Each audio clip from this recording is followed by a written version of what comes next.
Reforming a crippled society, taking up someone's battle and delivering the masses from atrocities, is indeed one of the noblest acts possible. We now present to you our next speakers for the evening, Mr. Alok Dikshit, the founder of Save Your Voice, a movement against internet censorship in India, and more importantly, also a founder member of the Stop Acid Attacks campaign, a campaign well known for raising voice against the acid violence. Working along with him is Mr. Durga Prasad Shukla, an RTI activist and a member of the Chao Foundation. Let us welcome our coveted speakers on stage and hear out their stories.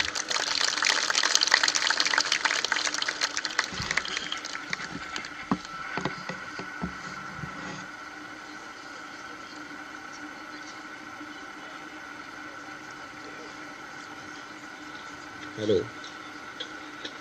Namaste. Hi, my name is Alok. I'm a campaigner with the Stop Acid Attacks. And he's Mr. Durga. He's also a campaigner with the Stop Acid Attacks. And we both are here to represent our cause, to share our experiences, and also to request you all to join the campaign. And जब मैं आज बैठ के ये एक गाना सुन रहा था, मैंने देखा कि बहुत सारे बॉलीवुड गाने यहाँ सुने जा रहे हैं, तो लगा कि क्यों ना हिंदी में बात करते हैं, थोड़ा अच्छा लगेगा, थोड़ा चेंज हो जाएगा. Is that okay? Because I am more comfortable in Hindi, तो मज़ा आएगा. अगर मैं अच्छे से बता पाया तो शायद जवाब भी अच्छे से दे पाऊँगा. मेरा नाम आलोक है और मेरा परिचय अभी इतना ही है कि हम लोग एक छोटा सा एक ग्रुप है, कुछ फ्रेंड्स का, जो कि दिल्ली में बेस्ड थे. और हम लोगों ने 2013 में एक कैंपेन प्लान किया, which is more over like, जैसे इसके पहले हमने देखा कि फेसबुक एक अच्छा मीडियम है जहाँ पे हमें लगता है कि जो वो सारी मदद करने के लिए इनफ है जो आज के टाइम में हमें करनी है किसी को. तो हमने प्लान किया कि क्यों ना एक कैंपेन बनाया जाए, एक सोशल मीडिया कैंपेन डेवलप किया जाए जो कि एसिड वायलेंस पे बात करे. क्योंकि आई डोंट नो, मुझे तो पता था कि एसिड वायलेंस हो रहा है क्योंकि मेरे शहर में एक लड़की पर एसिड अटैक हुआ था, लेकिन बहुत सारे लोग हैं जिनको शायद इस बात का पूरा अंदाज़ा नहीं था कि ये एसिड वायलेंस क्या है, किस स्तर पे ये मतलब ये प्रॉब्लम है, तो लेकिन किस स्तर पर है इस दुनिया में. साथ ही इसके सर्वाइवर्स की अपनी क्या प्रॉब्लम है, ये पूरी ही बात मतलब लोगों को नहीं पता थी. और मेरे ख्याल से उसी की वजह से, उसी को समझते हुए हम लोगों ने एक सोचा कि एक कैंपेन प्लान करते हैं जो कि सोशल मीडिया कैंपेन होगा. और मैं शुरुआत यहाँ से इसलिए कर रहा हूँ, प्रॉब्ली ये समझाने की कोशिश कर रहा हूँ कि जब आप कुछ भी सोचते हैं, आपको नहीं पता होता है कि वो उस जो भी आप सोच रहे हैं वो अगले कई सालों में किस तरह कन्वर्ट होगा, वो अगले कई सालों में कैसा शेप लेगा, अगले कई सालों में उसमें क्या क्या वैल्यू एडिशन हो जाएंगे. तो मैं आज वो जर्नी आपसे शेयर करना चाह रहा हूँ, क्योंकि बहुत कम बार ऐसा होता है कि इतना वक्त मिले, इतने सारे लोगों से इस तरह बात हो.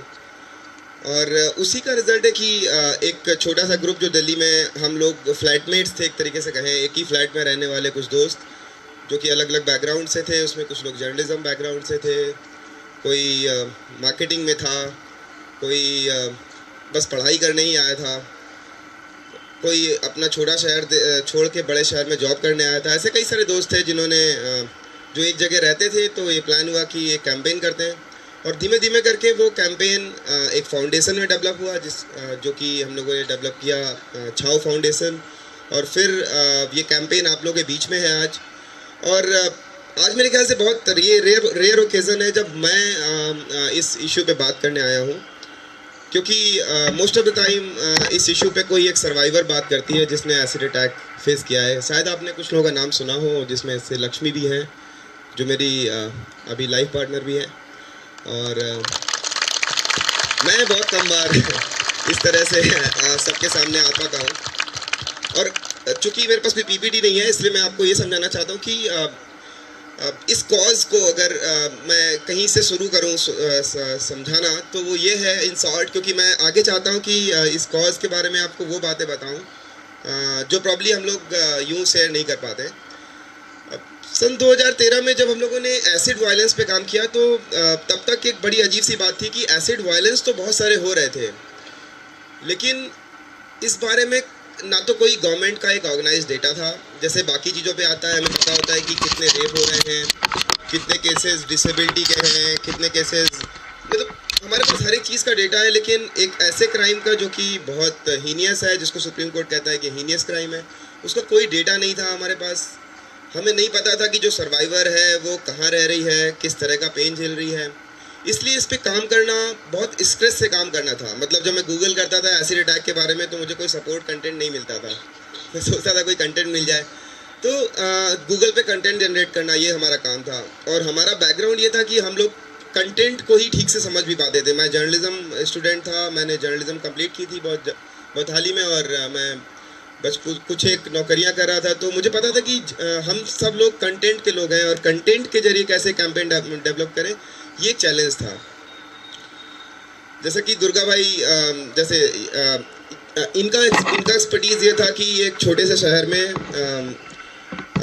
इन्होंने धीरे धीरे करके RTI सीखना शुरू किया, राइट टू इन्फॉर्मेशन। और राइट टू इन्फॉर्मेशन हम वैसे ही सीखते हैं जैसे हम लोग अखबारों में पढ़ते हैं कि कोई राइट टू इन्फॉर्मेशन है, फिर हम उसका इस्तेमाल करना सीखते हैं, फिर हम एक आध RTI फाइल करते हैं। मेरे ख्याल से बहुत सारे लोगों ने शायद यहाँ जो लोग बैठे हैं उन्होंने RTI फाइल भी की हो। तो दुर्गा, आप बताएंगे कि कैसे RTI के जरिए कैसे आपने इस कैंपेन तक आने का जो आपकी जर्नी रही है, एक बार आप बताएं। बिल्कुल आलोक भाई, मैं पहले तो गुड इवनिंग दोस्तों। मेरा नाम दुर्गा प्रसाद शुक्ला है और मैं कैंपेन के लिए RTI और लीगल वर्क देखता हूँ। मैं पहले तो आप लोगों को से बातें करना चाहूँगा एसिड वायलेंस के बारे में कि एसिड वायलेंस क्या है। एसिड वायलेंस बेसिक इंडिया में तो जेंडर वाइज वायलेंस नहीं है, बेस्ड वायलेंस नहीं है। बांग्लादेश में ये केवल महिलाओं के ऊपर होता है और ये इंडिया में पुरुषों और महिलाओं दोनों के ऊपर ऐसे अटैक होते हैं। तो मोस्टली जो कल्प्रिट होता है उसका लक्ष्य क्या होता है कि जो सर्वाइवर हो, जो विक्टिम हो, उसकी पहचान मिटाना। तो वो ज़्यादातर फोकस करता है एसिड के लिए कि उसके चेहरे के ऊपर डाला जाए। जो चेहरा समाज में उसकी पहचान होता है, उसे वो समाज से कहीं ना कहीं से दूर करना चाहता है। तो जो कल्प्रिट होता है उसका मेन लक्ष्य जो होता है कि चेहरे पे तेजाब डाला जाए, जिससे कि समाज हमारा है। जैसे कि मैं एक बात करना चाहता हूँ कि अभी लक्ष्मी की बात आलोक भाई ने की कि लक्ष्मी पहले जब कैंपेन से नहीं जुड़ी हुई थी तो वो चेहरा ढक के चलती थी अपना, और जब वो कैंपेन से जुड़ी उसके बाद हम लोगों से मिली तो उन्होंने चेहरा खोल के चलना चालू किया और लोगों से कहा कि अगर मेरे ऊपर तेजाब डाला गया तो इसमें मेरी क्या गलती है, अगर मुझ पर तेजाब डाला गया तो इसमें मेरी क्या गलती है। तो उसके बाद से आल लक्ष्मी को सभी जानते हैं, जैसा कि वो इस कैंपेन छाव फाउंडेशन के डायरेक्टर भी हैं। और दूसरा ये कि अब वो कहती है कि ये जो मेरा फेस है यही मेरी पहचान है और मैं अब इस फेस को कभी बदलना नहीं चाहती हूँ। मेरे ख्याल से दुर्गा भाई आपने एक सही पॉइंट दिया है, क्योंकि ये बिना PPT के बात करना ये बातें भागने जैसा हो जाता है। देखिए 2-3 चैलेंजेस हैं एसिड वायलेंस में। पहला चैलेंज जो मेरे ख्याल से जो मुझे भी बहुत सरप्राइज करता है वो ये है कि आप गौर कीजिए कि एक ऐसा क्राइम है जिसमें the intention is not to kill you, it's to disfigure you, it's to take revenge. तो पहला चीज़ है कि एक ऐसा क्राइम है जिसमें जो क्रिमिनल का इंटेंशन है वो डिसफिगर करना है, आपको मारना नहीं है। पहला चीज़। दूसरा, आप इस बात पे ध्यान दीजिएगा कि जो मोस्टली एसिड अटैक्स होते हैं वो चेहरे पर ही होते हैं। एक डेटा भी है इसके बारे में, एक रिसर्च भी है वर्ल्ड वाइड कि जब भी कभी कोई ऐसा एसिड अटैक हुआ तो टारगेट उसका फेस ही था। भले ही फेस नहीं बर्न हुआ हो, लेकिन टारगेट हमेशा फेस रहता है। तीसरी इंपॉर्टेंट चीज़ कि ये क्राइम हमेशा अगेंस्ट वुमेन ही हो रहे हैं। मतलब ज़्यादातर क्राइम, अभी नया डेटा कहता है कि 35% मेन भी हैं। लेकिन ये 3 बातें बहुत विशेष हैं जो इस पूरे क्राइम को समझने के लिए आपके मतलब मेरे ख्याल से सामने रखने के लिए बहुत ज़रूरी बातें हैं कि एक ऐसा क्राइम है जिसका इंटेंशन ये है कि वो आपको मारना नहीं चाह रहा है, इसका इंटेंशन ये है कि वो आपसे लाइफ टर्म बदला लेना चाहता है और वो आपके चेहरे पर अटैक कर रहा है। इसीलिए हम इसको जेंडर बेस्ड